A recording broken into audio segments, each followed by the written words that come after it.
Assalamualaikum warahmatullahi wabarakatuh. Mapya kapipita, mga pagari. Naimbag nga aldaw yo am amin apo. Maya pa aldo kekongan. Magandang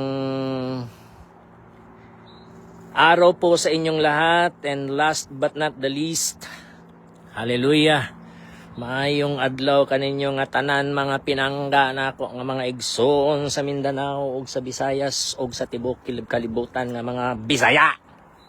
Hallelujah, glory to God. I feel so good nga pagsulti na ako nga Bisaya, kaya ako Bisaya naman ko na convert. Pero ang akong mga anak natawag yun, nagdako yun sa Mindanao. Mindanao noon yun sila. Mao na yung identity nila. Ayaw sila sa likway. Oh, ba't ba binibisaya ko kayo? Teka, Tagalog na tayo. Tapos na yung mga kapatid nating Bisaya. Mindanao noon, Bisaya. Mindanao noon at Bisaya. Okay. Yung ano kasi, dito, yung presidente nila dito, Judas. Walang pruweba eh. Walang hard evidence na tuta siya ni Putin eh. Wala talaga eh. So hindi tayo makakonclude na tuta siya ni Putin, pero baka worse pa siya dun. At parang gano'n na nga, worse pa siya sa tuta. Mabuti pang tuta na lang eh. Kasi kontrolado siya, di ba? Kontrolado siya eh. Pero hindi eh, parang ano eh. Parang malicious, malignant, talagang ano siya. Kaalyado talaga siya. Kumbaga naturally kaalyado ni Putin.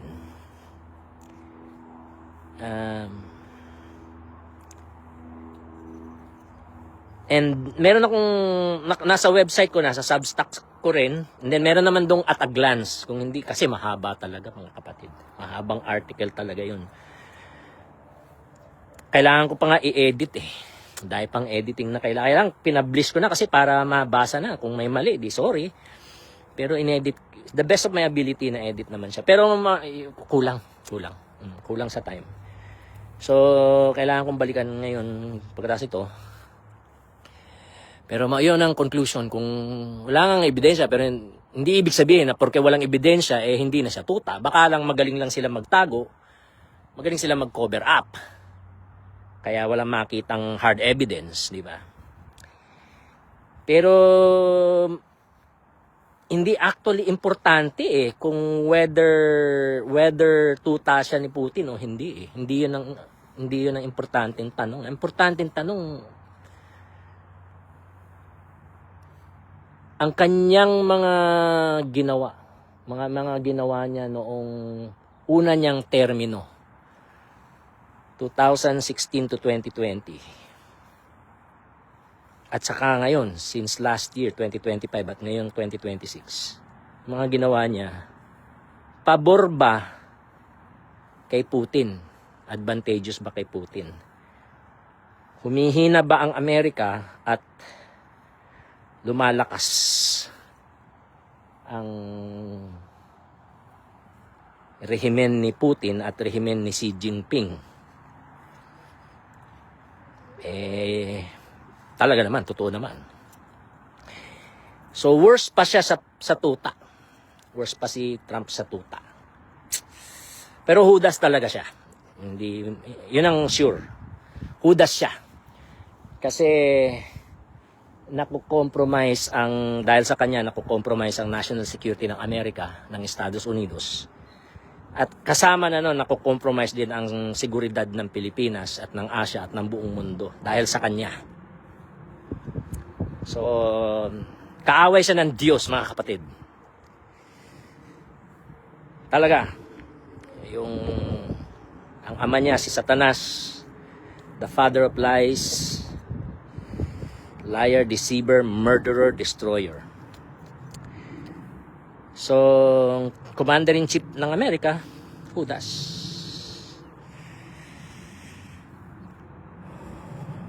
At sabi ko sa mga Bisaya, at sa inyo rin ngayon, prayer ko na come 2028, hindi allow ng Diyos na magkaroon ng isang commander-in-chief ang Pilipinas na Judas din. God Almighty, iligtas niyo po ang Pilipinas. Iligtas niyo po kami. Iligtas ninyo ang aming mga pamilya, ang aming mga anak, ang aming mga apo. And huwag niyo pong i-allow na magkaroon ng Judas na commander-in-chief ang Pilipinas. So, bahala na kayo kung sinong dapat niyong piliin. Fasting and prayer. Tuloy, walang humpay, lalo na ako everyday po. Except, siguro ngayon, kumain talaga ako, no? Kumain talaga ako ngayon. Kumain talaga ako ngayon. Sunday, dito. Kumain ako kasi maraming libreng pagkain sa church. Kasi naman, nasa parking ministry ako. Tsaka, meron din akong ina-attend na missional community o small group. So, nagpapakain din sila doon. May pabaon pa pag uwi ko. Kain ako, di ba? Pero bukas, pag gising ko, fasting na naman. Araw-araw na naman yan. Martes, araw-araw yan. Hanggat hindi nagagawa ang alam kong dapat kong gawin para sa Panginoon at para sa sangkatauhan, talaga naman, hindi ako kakain. Nasabi ko kay Lord, hindi ako kakain hanggat hindi ito natatapos. Tulungan mo ako, Lord. Yun, talaga, natatapos naman siya. Pero kung minsan, alas 10 na. Alas 10 na ng gabi. Kung minsan nga, past 12 pa eh. Matapos siya, past 12 na. Midnight na.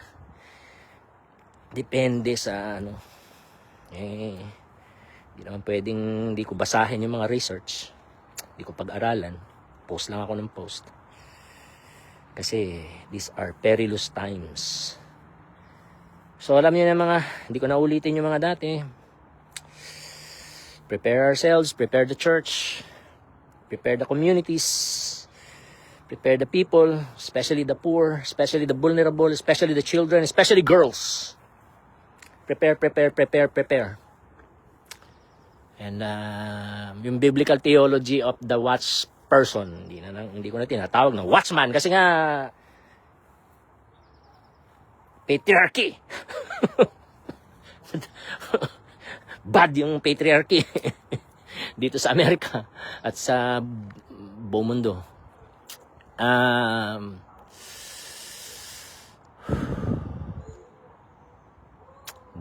Daming dapat ayusin.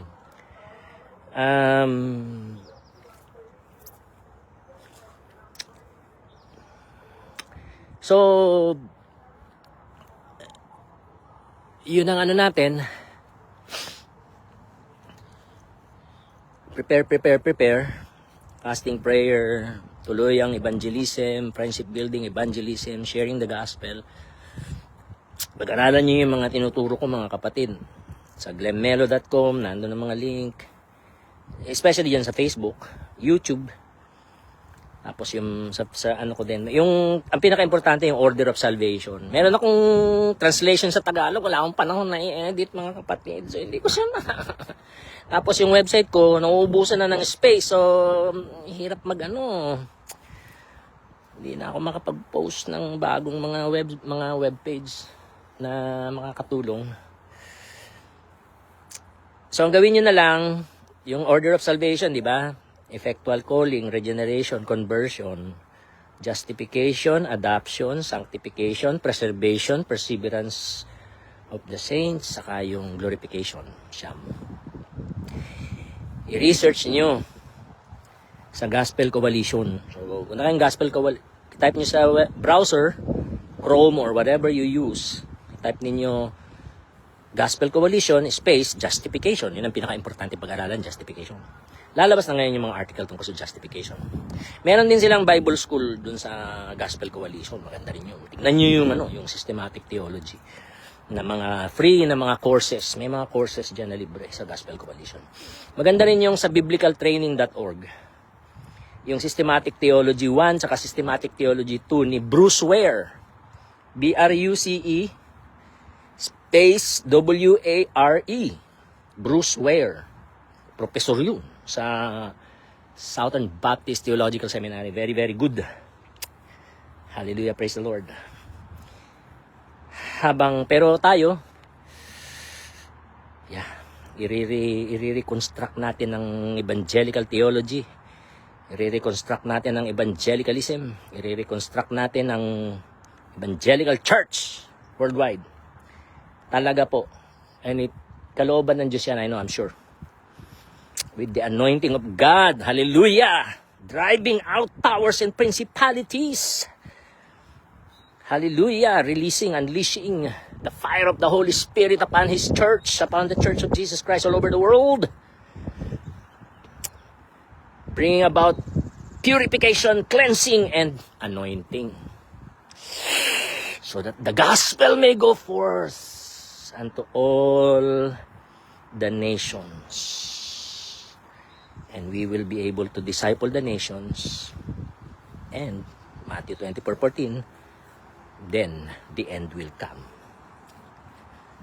Pero yun nga, there will be a harvest of souls worldwide, revival in many, many places. Hallelujah, all over the world. Grabe yung mga revival, talagang mga signs and wonders, miracles, healing, deliverance, provision, signs and wonders. It's gonna be amazing. It's happening now. Nangyayari na po ngayon. Marami pong mga ganyang nangyayari all over the world. Hindi lang natin alam, pero the Holy Spirit is on the move, mga igsoon, mga kapatid. So ngayon, kaya meron itong persecution na ito, itong mga attack ng kaaway na ito. Pero we don't stop because of the persecution, tribulation. Maski na i-martyr pa nila tayo.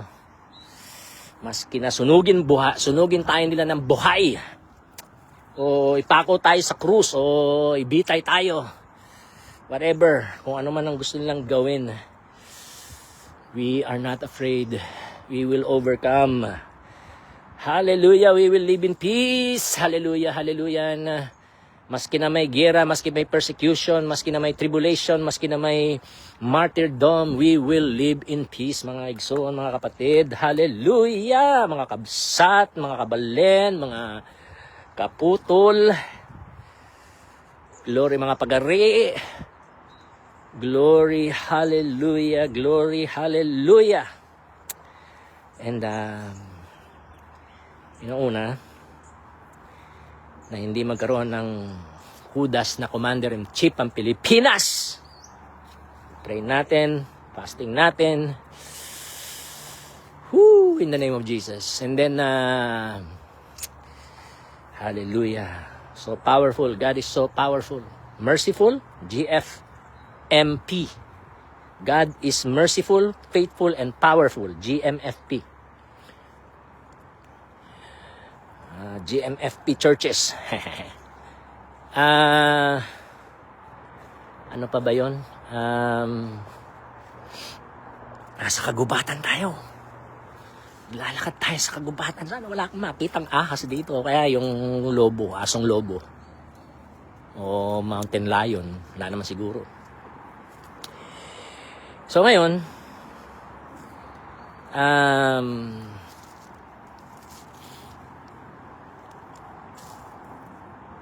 isa pa,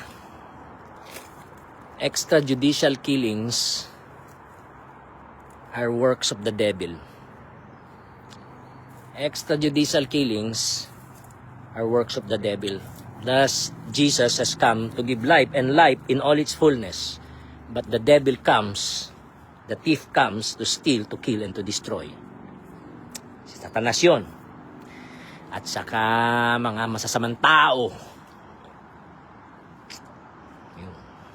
Kalahi sila ni Cain, kalahi sila ni Judas. In the name of Jesus. Hallelujah. Ano pa ba yung, yun na yan, kung malala ko yung pangatlo. Kung papaalala sa akin ng Lord yung pangatlo.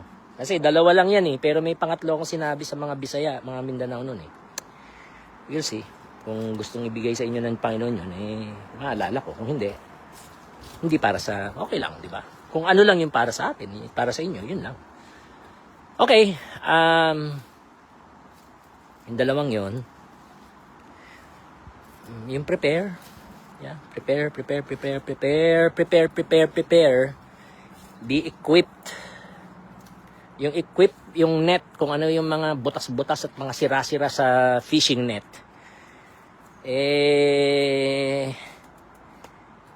Tirasmos ba yun? Hindi, kalimutan ko na anong Greek word ng equip sa, ano ba yun? Ephesians 4:11 ba yun? 4:10, 4:9, 4:11. Basta yung area, yung part na yun. Okay?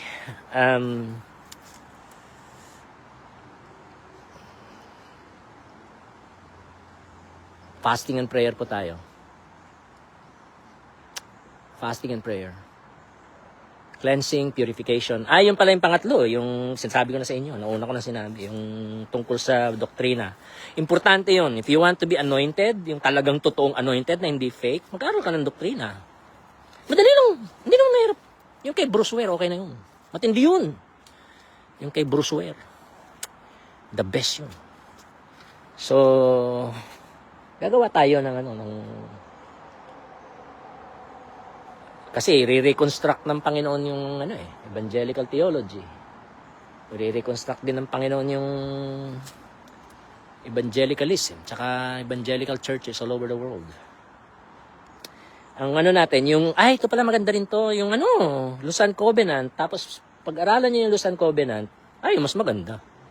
Pag-aralan niyo yung Lausanne Covenant, pag-aralan niyo yung commentary ni John Stott tungkol sa Lausanne Covenant. Nandun lahat yon, lausanne.org. lausanne.org. Yun yata yun. Double check nyo na lang. Pero yun nga, yung Lausanne Covenant mismo, dapat alam natin kung ano yun. At saka yung yung ano ba yun?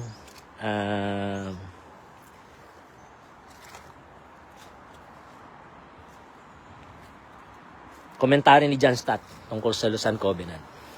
Yun lang naman pinag-aralan ko nung college ako. Tapos nadagdagan na nadagdagan, di ba? Pagkatapos noon, pag-aralan mo yung Bruce Ware. Di ba? Si Bruce Ware. Hallelujah, praise the Lord. Nasa kagubatan talaga tayo. Hallelujah. All right. Father, we just praise you. We thank you. Salamat po. Talagang pinupuri po namin kayo. Dinadakila, pinasasalamatan. Glory to God in the highest. Peace on earth. People in whom His favor rest. Glory to God. And bless us, O God. Bless us, O God.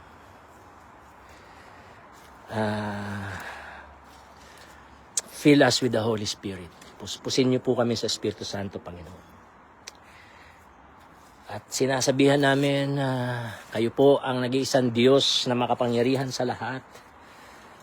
Si Jesus, ang aming Panginoon, namatay para sa aming mga kasalanan, muling nabuhay. Pumunta dyan sa langit, umupo sa inyong kanang kamay as the Emperor of Heaven and Earth, full of grace and power, at rinilis niya, pinadala niya ang Holy Spirit dito sa lupa. Nagsimula na ang age of the kingdom, the inaugurated kingdom, at nagsimula na ang age of the Holy Spirit.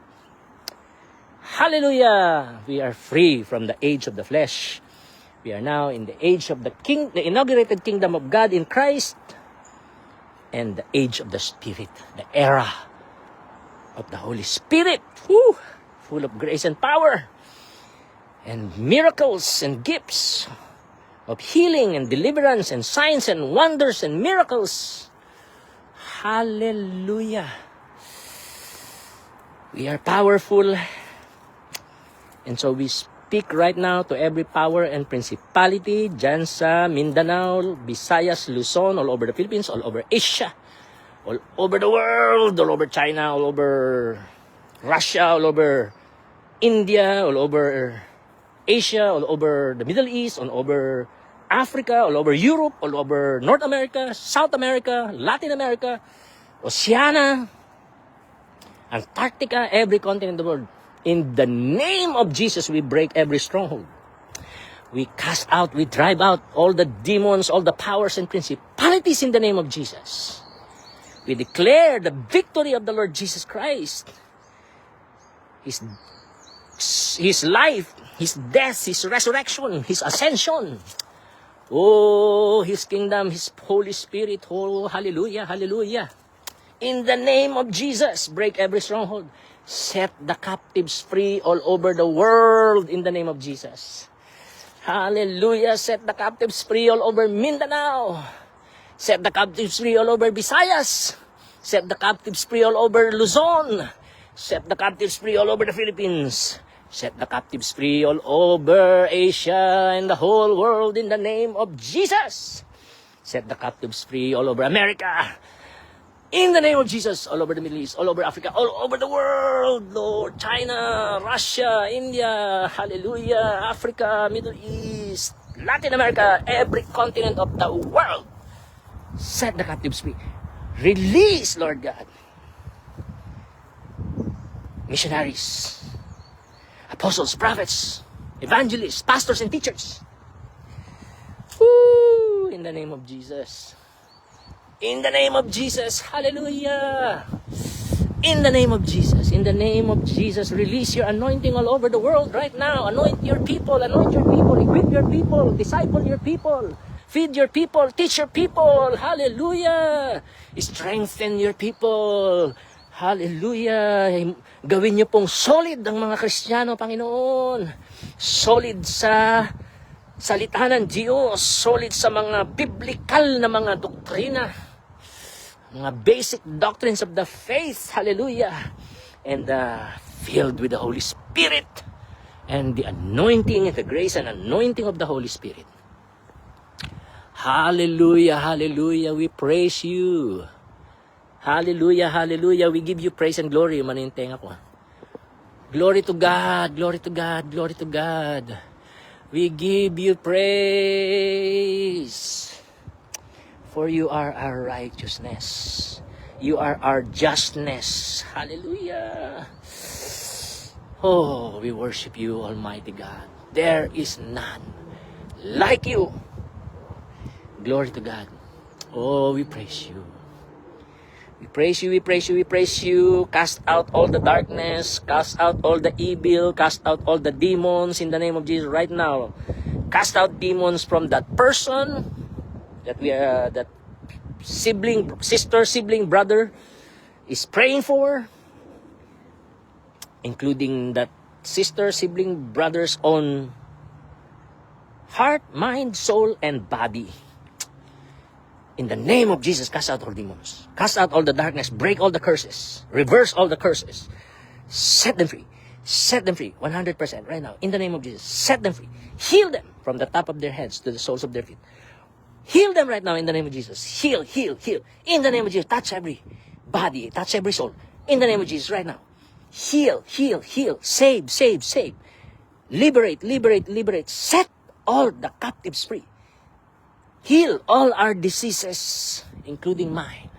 Heal us all in the name of Jesus. Oh God, heal us all. And then release, equip us with your word. Equip us with your anointing. Hallelujah. Equip us with doctrine. Oh, the biblical and healthy doctrines, the sound doctrines of the Bible. In the name of Jesus, in the name of Jesus. Hallelujah. And then unleash us, Lord, to pray for the lost, to listen to the lost, to fellowship with the lost, to eat and spend time, not to share in their sins, but to eat and spend time with them. In the name of Jesus. Help us to serve them and help us to share Jesus to them. Glory to God in the highest. Hallelujah. Peace on earth to people in whom His favor rests. Glory to God in the highest. Glory to God in the highest. Salamat, Panginoon. Purihin po kayo, sambahin kayo all over the world. Bless the Philippines, oh God. We dedicate Mindanao, Visayas, and Luzon, the whole Philippines, as a missionary sending, a land of sending churches. A land of sending churches. Mindanao, Visayas, and Luzon, the whole Philippines, a land, a nation of sending churches. Oh, hallelujah, hallelujah, hallelujah! Bring about the reconstruction of lives. Bring about the reconstruction of broken families. Bring about the reconstruction of broken communities, municipalities, cities, and nations. Hallelujah. Bring about the reconstruction of evangelical theology. Bring about the reconstruction of evangelicalism. Bring about the reconstruction of evangelical churches worldwide. Oh. And then that will result in the reconstruction of societies. Glorify your name, O God. Glorify your name.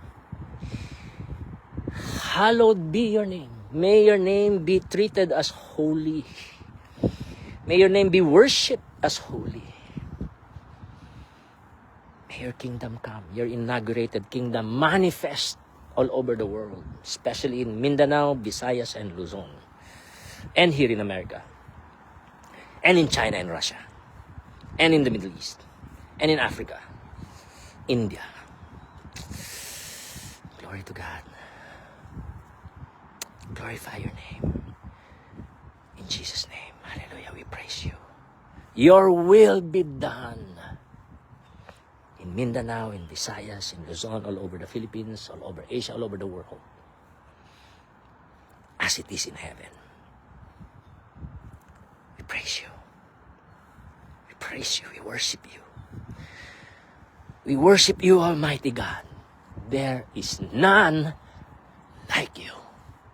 We will see the victory of Jesus all over Mindanao, all over the Visayas, all over the Luzon, all over the Philippines, all over Asia, and all over the world in the name of Jesus. Glory to God. And then prepare us, because great harvest, great breakthrough is always opposed by Satan and his kingdom with great tribulation. And what we will experience is not yet the final tribulation, just a shadow of the tribulation, yet it still will be tribulation and persecution and martyrdom for so many Christians.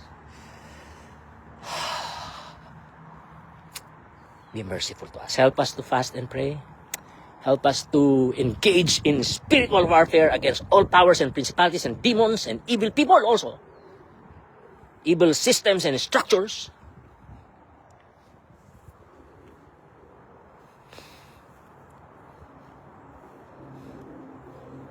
Help us, Lord, to continue to gospelize and make disciples so that we can fulfill your great commission that we should disciple all the nations, baptizing them in the name of the Father and of the Son and of the Holy Spirit, one God in three persons, blessed Trinity, and teaching them to obey everything that you have commanded us to do.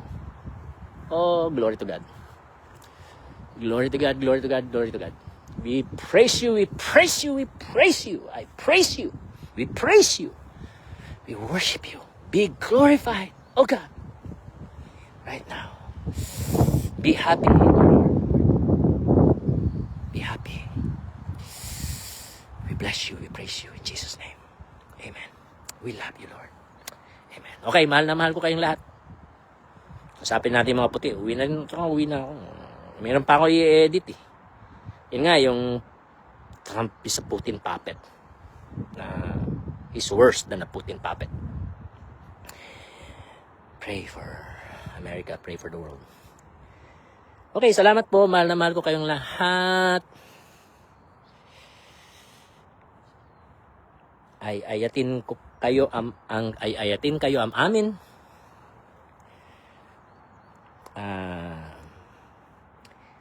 Kaluguran Dakongan, tama ba? Kaluguran Dakongan. Meron mga ganun. Basta kayong lahat, kaluguran ko. Ikayungan.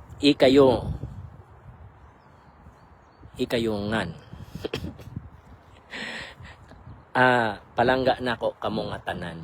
And I will research how to say that in Maranao. I love you all, okay? Spanish, los amos a todos. Ha. Okay, I love you all. Bye.